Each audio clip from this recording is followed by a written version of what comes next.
ఎన్నికలు సమీపిస్తున్న తరుణంలో జనసేనకు షాక్ల మీద షాక్లు తగులుతూ ఉన్నాయి. టికెట్ ఆశించి భంగపడ్డ నేతలు ఆ పార్టీకి రాజీనామా చేస్తూ ఉన్నారు.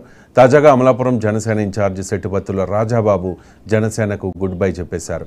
లంచగొండులకు జనసేన టికెట్లు అమ్ముకుని అమలాపురంలో జనసేన జెండా పీకేసిందంటూ ఆరోపించారు సెట్టిబత్తుల రాజాబాబు. అమలాపురం అంటే జనసేనకు కంచుకోట అని, అలాంటి కీలకమైన నియోజకవర్గాన్ని టీడీపీకి పొత్తు పేరుతో దారదత్తం చేశారని ఆరోపించారు రాజాబాబు.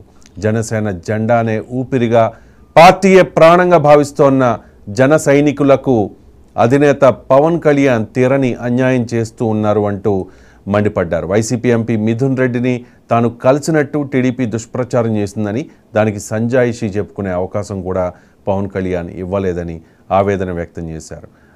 మెగా ఫ్యామిలీకి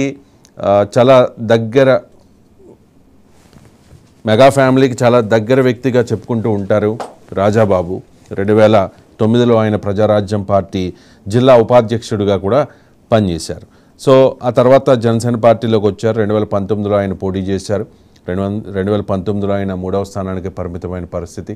అప్పటి నుంచి పార్టీ కోసం ఆయన ప్రయత్నం ఆయన చేస్తూ ఉన్నారు. జనసేన పార్టీలో అమలాపురంలో ఉన్న కొన్ని వర్గాలు ఆయనకి సహకరించిన, అన్ని వర్గాలని కలుపుకుని ఈయన వెళ్ళలేకపోయినా ఆ పార్టీని నడిపించే ప్రయత్నం చేశారు. టికెట్ ఆయిందేనని చెప్పి ఆయన వర్గీయులు కూడా ఒకానొక టైంలో అర్ధరాత్రి బాణాసంచా కాల్చి హడావుడి చేసిన పరిస్థితి. కానీ అనూహ్యంగా ఆయన మిథున్ రెడ్డిని కలిశారని ఒక వీడియో బయటకు వచ్చింది.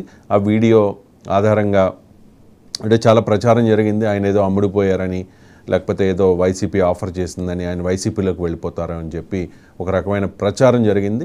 ఆయన ప్రత్యర్థులు, ముఖ్యంగా తెలుగుదేశం పార్టీయే ఇటువంటి దుష్ప్రచారం చేసింది అని చెప్పి కూడా ఈ లెటర్లో, అంటే ఆయన రిజైన్ చేసిన లెటర్లో ఆయన అధినేతకు చెప్పిన పరిస్థితి. ఇందుకీ రాజాబాబు మిథున్ రెడ్డిని కలిశారా? వైసీపీ ఏదైనా ఆఫర్ చేసిందా?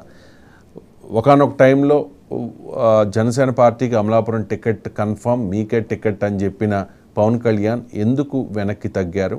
ఆ స్థానాన్ని ఎందుకు టీడీపీకి కేటాయించారు అనేదే ఇక్కడ ప్రశ్న. సో మరి కాసేపట్లో మనతో సెట్టిబత్తుల రాజాబాబు గారు కనెక్ట్ అవుతారు. ఈ లోపల మా ప్రతినిధి బాబీ కనెక్ట్ అయి ఉన్నారు.